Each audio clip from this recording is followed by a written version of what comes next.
Inyuma yuko mu Burundi twama tugaruka ku nkuru ziriko ziravugwa cane ku basoda bariko baragwa mu ngwano irabera mu buseruko bwa Republika Iharanira Intwaro Rusangi ya Kongo, harakomeje kwibonekeza izindi mpfu zidasanzwe ngaha mu gisagara ca Bujumbura ndetse no mu bindi bigwati bimwe na bimwe ngaha mu gihugu cacu ciza c'u Burundi. Mu nyuma yuko rero z'umwariko mu kanya twabashikirije inkuru ibabaje cyane, inkuru y'akababaro y'umwe mu ntwazangabo mu gipolisi c'u Burundi by'umwariko yarasanzwe arakora ngaha mu gisagara ca Bujumbura acungera abiyunguruza ku miduga ndetse no ku mapikipiki, akaza guca aragandagurwa nk'uko vyoma bigaragara, ariko kandi akaba ariko harakogwa amatohoza aremereye cane kugira ngo amenyekane ingene vyoba vyakozwemo n'uwoba yagwizemo uruhara. Hongeye kugaragara by'umwariko urundi by'umwariko hongeye kugaragara iyindi nkuru iremereye cane, iyindi nkuru itari nziza y'akababaro ngaha mu Burundi mu nyuma bikomeje kugenda bigaragara. Hari amakuru akomeje kugenda aravuga rero ko ari inkuru y'urupfu rw'akababaro cyane kumbonera kure ngaha mu Burundi by'umwariko yaje kugenda irapfa, ariko bagenzi babo bakaba batewe by'umwariko ishavu n'uburyo rero yoba yishwe ndetse no kuba batabashije kuba bamuherekeza nk'uko vyoma bigaragara, nk'uko vyoma biradusumira. Amazina yiwe y'ukuri ni Ezekiel Nibitanga, aravuka muri komine Kiganda mu ntara ya Muravya, ariko by'umwariko mu Kinindo by'umwariko bari bamuzi kw'izina rya Arsene Akimana, yari umukuru w'imbonera kure muri quartier Kinindo, zone Kinindo ni mu manuko bw'igisagara ca Bujumbura. Mu gatondo ko kwigenekerezo g'10/2025 ikiziga ca Ezekiel Nibitanga caratowe mu muserege, aho rero by'umwariko mu Kinido by'umwariko kivunitse, by'umwariko ukuguru iruhande hari inyundo, ariko by'umwariko atamaraso cavuye. Imbonera kure by'umwariko ntizatumiwe kumuherekeza nk'uko vyahora bigenda ku bandi bo muri zo, ibyatumye haba rero amakenga menshi ku mbonera kure zo mu Kinindo nk'uko vyoma bigaragara. Abanyagihugu bo mu Kinindo by'umwariko bariruhukije mu nyuma yuko rero uwo ngo yarasanzwe arakora amabi menshi atari makeya mu kurenganya abanyagihugu cane by'umwariko ababarizwa mu yindi migambwe batari abanywanyi ba CNDD-FDD. Ni mu nyuma yuko rero urugwaruka by'umwariko ruzwi nk'imbonera kure rukorera mu kwa CNDD-FDD, umugambwe uri ku butegetsi ngaha mu Burundi, bamwe batajya umunwa mu kugaragaza ko ari nk'umware w'iterabwoba ujejwe ibyo kugwanya iyindi migambwe igitandukanye itavuga rumwe n'uri ku butegetsi ngaha mu Burundi. Ibi kandi biraba mu gihe by'umwariko ingwano zikomeje kukomeza ndetse no gufata indi ntera ngaha ku butaka bwa Republika Iharanira Intwaro Rusangi ya Kongo, aho ingwano zikomeje kugenda ziraba, zikomeje guhitana ubuzima bw'abatari bakeya nk'uko bizoma bigaragara. Hari amakuru akomeza kugenda avuga ko rero by'umwariko hariko haribonekeza by'umwariko ibindi bitigiri by'abasoda benshi bakomeje kugenda barapfira muri no ngwano irabera ngaha mu buseruko bwa Republika Iharanira Intwaro Rusangi ya Kongo. Ku munsi w'ejo by'umwariko harabaye ingwano iremere cane yaje kugaragara by'umwariko muri Kivu y'Amajyepfo muri teritwari ya Karehe nk'uko vyoma bigaragara. Amakuru yihuta adafise ivumbi yo maradushikira akaba agaragaza neza ko uno munsi nabwo ingwano zonje kwibonekeza cane mu gisagara ca Masisi nk'uko amakuru akomeza kugenda aradusumira. Abanyagihugu by'umwariko mu Burundi bariko barasaba leta ko yobandanya irakura abasoda b'abarundi barurungitswe ngaha kuri Kongo, mu nyuma yuko bakomeje kugenda barahapfira, bakaba bakomeje kugenda barahaburira ubuzima mu buryo budasanzwe. Cakora leta y'u Burundi ibandanye ihakana ivuga ko rero by'umwariko uburere bwose buri gucongerwamo umutekano w'ingabo z'u Burundi buhagaze neza ndetse n'umutekano uhagaze neza, mu gihe twama turaronka amasanamu ndetse n'amashusho yerekana ishano ririko riragwira abasoda b'abarundi. Kaze kuri mwe mwese mutwumviriza muri ano masaha kwa bana natwe mu makuru n'ibiganiro byacu tubandanya kwategura ndetse no kwashikiriza by'umwariko ngaha kuri no mbonesha kure yacu ana yanya Burundi News TV, imbonesha kure imwe rudende bandanya kubashikiriza amakuru akomeye cyane, amakuru yihuta kandi agezweho aragaruka ku mutekano, politike, diplomasi n'ibindi.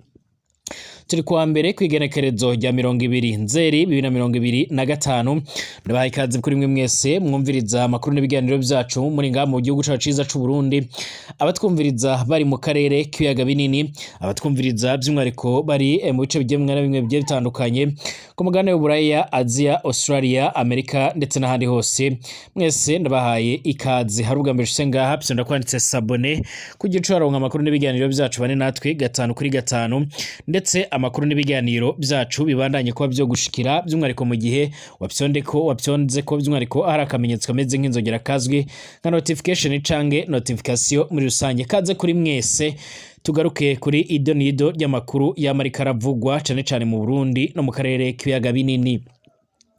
Mu nyuma y'uko rero by'umwariko mu Burundi hakomeje kugenda hagaragara inkuru zitari nziza, inkuru ziriko zirakura imitima abatari bakeya cyane cyane mu banyagihugu.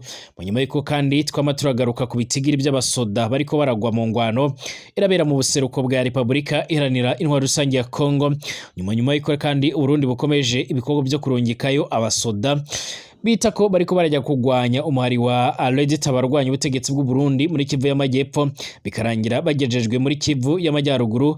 Amakuru y'amara dushikira cange akomeza kugenda aradusumira akaba ariko arerekana by'umwariko uburyo ishano riko riraba sanga muri Kongo gusa, kuko ngaha mu Burundi abantu bariko baragandagurwa mu buryo budasanzwe. Mu masaha heze ndabashikirije inkuru iremere cane yavugaga yuko mwe mu ntwazangawe ifise by'umwari mu gipolisi cy'u Burundi ifise by'umwariko imyaka yaragwa muri 38 yaragandaguwe, aho ikiziga cyo cyotahuwe mu muserege, ariko kandi biragaragara yuko yoba yaranizwe mu nyuma yuko atakidengeri cy'amaraso cyari kiri ngaho. Amakuru yoma aradusumira by'umwariko nuko ngaha mu Burundi nanone hari urupfu by'umwariko rw'imbonera kure ngaha by'umwariko mu Kinindo. Nkuko namanda bibashikiriza amazina yiwe y'ukuriye yitwa Ezekiel Nibitanga, aravuka muri commune Kiganda mu ntara ya Muravya, ariko by'umwariko mu Kinindo bari basanzwe baramuzi ku izina rya Arsene Akimana. Yari umuntu yari umukuru rero w'imbonera kure muri Kayitsi Kinindo, zone Kinindo mu bumanuko bw'igisagara c'ubudandazi cya Bujumbura. Mu gatondo ko kwigenekerezo g'10/2025 ikiziga cya Ezekiel Nibitanga cyaratowe by'umwariko mu Muserege, aho rero mu Kinindo kivunitse ukuguru iruhande hari inyundo, ariko by'umwariko atakidengere cy'amaraso cyavuye. Imbonera kure nizatumiwe rero kumuherekeza, nkuko rero byohora biragenda ku bandi by'umwariko bo muri ibyo ngibyo ibyatumye haba amakenga menshi mu mbonera kure zo mu Kinindo. Icyakora ari n'abandi bavuga ko rero ngaha mu Burundi mu nyuma yo kubona yuko imbonera kure zikomeje kugenda zirahohotera abandi banywanyi b'indi migambwe imwe n'imwe itavuga rumwe n'uri ku butegetsi CNDD-FDD, biravuga ko hoba hari abantu bari kwinjira ngaha mu Burundi bari kuba barahiga imbonera kure ku buryo budasanzwe na zimwe mu nzego nkuru z'igihugu mu Burundi, nk'uko amakuru yamara dusumira. Icakora abanyagihugu rero bo mu Kinindo bariruhukije by'umwariko mu nyuma yuko iyo mbonera kure ice by'umwariko iracikana. Si ibintu bimenyerewe by'umwariko ko abantu by'umwariko banezererwa bumvise urupfu rw'umuntu, ariko kandi abanyakinindo batari bakeya by'umwariko baraduhaye amakuru by'umwariko ko biruhukije bumvishe urupfu rero rwa Ezekiel Nibitanga by'umwariko yitaziriye Arsene Akimana. Ku mbuga ziwe by'umwariko Ezekiel Nibitanga ariwe Arsene Akimana yarakunda kwiyerekana yambaye imyambaro y'inzego z'umutekano, ahandi nawe rero arafise ibikoresho byo gutumatumanako amakuru by'umwariko muri izo nzego. Umugoroba ugeze rero by'umwariko yari umuntu ateza akajagari gakomeye cyane, akagenda aremeza ko rero ashobora kwica uwashatse wese, abandagaza by'umwariko umubare by'umwariko bwo mu Kirundo bavuga ko rero by'umwariko bari barembejwe n'iterabwoba rya Ezekiel Nibitanga ariwe rero Arsene. Umwe rero by'umwariko muri benshi yaraduhaye ubutumwa, yarageze ati Arsene yahora atwara imbonera kure by'umwariko mu Kinindo, ndamuzi cyane aho mu Kinindo by'umwariko kuko yari umuntu afise amanyama by'umwariko n'akanyaro kenshi cyane na kenshi yigeza no ku bantu by'umwariko cyane abandagaza bakorera by'umwariko aho ngaho mu Kinindo cyane aho rero bita kuri Ndamukiza haruguru ya Kings Conference Center, aho rero atajoro ryijana by'umwariko atagwanye cyangwa se atukane by'umwariko n'abantu. Kandi muri abo by'umwariko yatukana nabo rero haba harimo rero n'abavyeyi bacu. Arsene yaba ngabo by'umwariko nyine mu Kinindo mu kazu by'umwariko gakoreramwo rero by'umwariko veterinary, akabaho rero by'umwariko nk'ujejwe umutekano w'iryo barabara by'umwariko yari yishimiriza yuko rero ari intakorwa ko nk'uko bizoma bigaragara.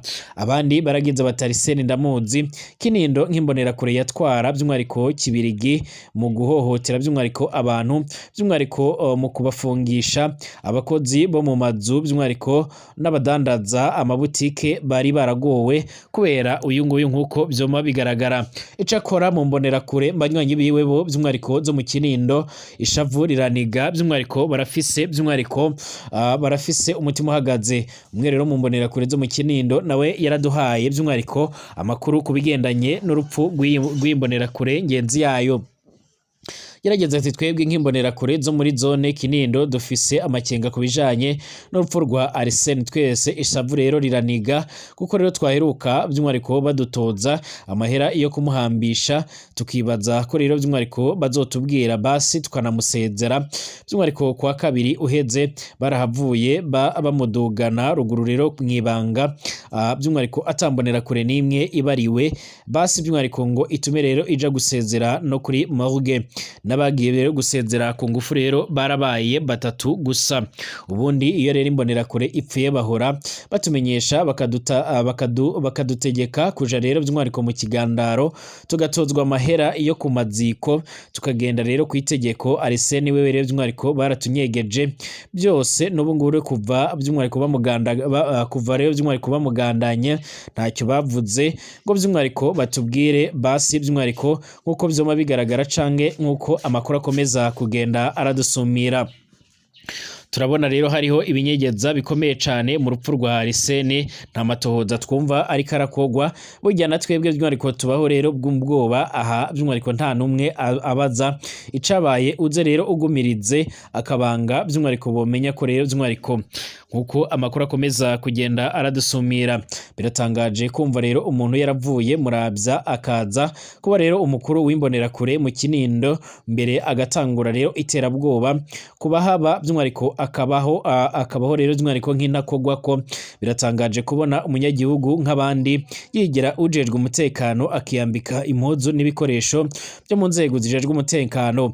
Biratangaje ingene yicwa rero by'umwihariko ukamengo atakibaye, inzego zikihutira kumuhamba by'umwihariko zibinyegeje abo yahora rero arongoye uko Ezekiel n'ibitanga yabayeho by'umwihariko ni nako arangije mu kajagari n'akarenganyo nk'uko byoma bigaragara.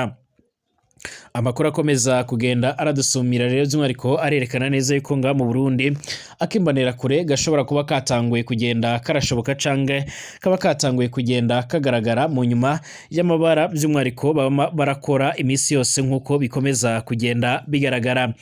Tugaruke kubera ko biravugwa by'umwihariko nga mu Burundi n'ubundi kubigendanye n'ibibazo ndetse by'umwihariko n'ibara rikomeje kugenda riragaragara. Hari umwe rero by'umwihariko mu basoda b'abarundi nawe by'umwihariko nk'uko byoma bigaragara, umwe mu basoda bato rero yitwa Cubahiro Kevin, aravuka kugwa mukuru w'intara ya Muravya. Ni umwe rero mu basirikare binjiye igisoda mu mwaka uheze wa 2024. Bapfuye by'umwihariko bapfuye guheza by'umwihariko formation y'amezi atatu, baba rero barabajanye Mari no muri Republika Iharanira Intwaro Rusange ya Kongo guhangana na MTS. None amakuru rero yashikiye abiwe rero aravuga ko Cubahiro Kevin aherutse guhitanwa niyo ntambara nk'uko byoma bigaragara. Hari intwazangabo iherutse rero kuduha intahe isigura ibintu bitanu biriko rero biratuma Uburundi buburira abasirikare benshi muri iyi ngwano canke muri iyi ntambara. Kimwe muri ibyo ngibyo yaravuze ko abasirikare binjizwa bagakora formation rero gihutihuti amezi arugwa muri 3 gusa, bagaca barajyana guhangana n'abagwanyi bakomakomeye cyane ba MTS. Yaravuze ko rero bamwe muri abo basoda usanga umengo by'umwihariko baracari abana bakaba by'umwihariko atakinini bazi mu bijyanye n'ingwano. Yaravuze ko kandi hari n'ikibazo kiremere cyane cy'ibikoresho, aho abo basoda bagenda atankoho bitwaje bakazironkera by'umwihariko ku rubuga rw'ingwano. Abiwe bavuga ko Cubahiro Kevin yara afise imyaka arugwa muri 18 ariko aboneka nk'umwana muto cyane. No kubera iki abo basoda bashasha rero by'umwihariko batopfuma rero basigarana by'umwihariko amakambi, hanyuma bakabandanya kwigishwa bakamenyera akazi imbere yo kujanwa mu ntambara. Ni kubera iki kandi ibicoco by'umwihariko byahoze biragwana muri CNDD-FDD byo bitariko birajanwa by'umwihariko ku rugamba. Hoba hariho rero abagenwe by'umwihariko ino ntambara n'abandi bariko by'umwihariko barabandanya kuba batayigwana. Ikiboneka co rero nuko kurondera ibitigiri gihutihuti by'umwihariko bifatanye n'umwima w'amahera rero abategetsi b'u Burundi baca rero ku musirikare wese barungitse rero by'umwihariko kumbure ndetse no ku musirikare apfiriyeyo barafise icyo bamuronkaho kubera amasezerano ya Evariste Ndayishimiye ndetse na Tshisekedi bagize ibanga by'umwihariko nk'uko vyoma bigaragara. Icyakora amakuru yoma aradusumira nuko bamwe rero mu batavuga rumwe n'ubutegetsi ndetse n'abandi bavuga ari kijyana mu butegetsi bw'u Burundi barasaba ndetse by'umwihariko bakanagaragaza neza yuko bifuza ko hogaragara byinshi birambuye kubigendanye by'umwihariko n'amasezerano ahishe yabaye hagati by'umwihariko ya President Evariste Ndayishimiye yarongoye igihugu cy'u Burundi ndetse na mugenzi we yarongoye Repubulika Iharanira Intwaro Rusange ya Congo. Kugeza ubu by'umwihariko amasezerano bokoranye arakomeje kugira ingaruka ziremere cyane ku bana b'abarundi ku basoda b'abarundi bama bararungikwa ku butaka bwa Repubulika Iharanira Intwaro Rusange ya Congo. Hari amakuru avuga ko mu ngwano zabaye ku munsi w'ejo kuwa Mungu canke kuri Dimashi kwigenekerezo g'19/0/2025 abasoda b'Uburundi n'abazarendo baba barafashe iya mbere by'umwihariko mu guhunga by'umwihariko bakaba barafashe iya mbere by'umwihariko mu guhungira muri Kivu y'Amajyepfo by'umwihariko ku mugwa mukuru nyine ku mugwa mukuru w'intara Kivu y'Amajyepfo Bukavu nk'uko bizoma bigaragara cange nk'uko amakuru akomeza kugenda aradusumira. Kugeza ubu ngubu rero by'umwihariko abatari bakeya bakaba bariko bagaragaza ndetse baranerekana neza yuko by'umwihariko bakomeje kugira impungenge z'ibyama biragaragara ku mirongo y'imbere ku rugamba abasoda bariko barapfa umusubirizo, ariko ikibabaje kinateye impungenge nuko bariko bararungikwa by'umwihariko nk'uko bariko bararungikwa by'umwihariko ari abana nk'uko bikomeza kugenda bigaragara. Ni ingwano yongeye kubura mu buryo budasanzwe aho benshi bariko by'umwihariko bakomeza kugenda bibaza impamvu zino ngwano zikomeje kugenda by'umwihariko ziribonekeza mu ntara Kivu y'Amajyaruguru muri Repubulika Iharanira Intwaro Rusange ya Congo. Harakomeje kuvugwa imigwano hagati y'ingabo za leta FARDC bivuga ko rero by'umwihariko zifatanya n'imihari y'abazarendo n'ingabo z'u Burundi hamwe n'umuhari wa AFC M23 nyine bahanganye. Bivuga ko rero ufashwa n'ingabo z'u Rwanda nubwo rero leta y'u Rwanda yamira bihakana ndetse n'uyu muharo bwawo ugaca ugaragaza neza yuko by'umwihariko kudakorana n'igisirikare cy'u Rwanda nk'uko vyoma bigaragara. Iyo ngwano iramaze imisi ibera cane cane by'umwihariko mu karere ka Masisi cange mu gisagara ca Mashisi ahitwa Ngungu, Kamatare, Kabingo, Nyabihanga, Ruzirataka, Rusekera, Musumba, Gwangara, Mugote, Ufamandu, Nganga ndetse na Murambi hamwe no muri akoka no mukandi muhandi hahana by'umwihariko umupaka n'akarere ka Karehe kari mu ntara Kivu y'Amajyepfo aho ku munsi baragwaniye ku munsi w'ejo. Iyi ngwano iri gutuma rero abantu babarirwa mu bihumbi barahunga abandi bagaca barakomereka ndetse hakabamo rero n'abagwa muri iyo ngwano. Umuryango utegamiye kuri leta by'umwihariko Nouvelle Société Civile Congolaise ukorera muri Masisi uvuga ko rero kuva aho iyo ngwano yiburiye abanyagihugu bakomeretse by'umwihariko babarirwa mu majana 2 naho rero abishwe baraharugwa muri 60 kwigenekerezo rya 4 by'umwihariko 0/2025 by'umwihariko umuhari wa M23 warigaruriye by'umwihariko igisagara ca Masisi. Ingabo za Kongo zirongera zirakisubiza hashize imisarwa muri 3 gusa ntihashize icyumweru, ariko M23 irongera irafata icyo gisagara ca Masisi.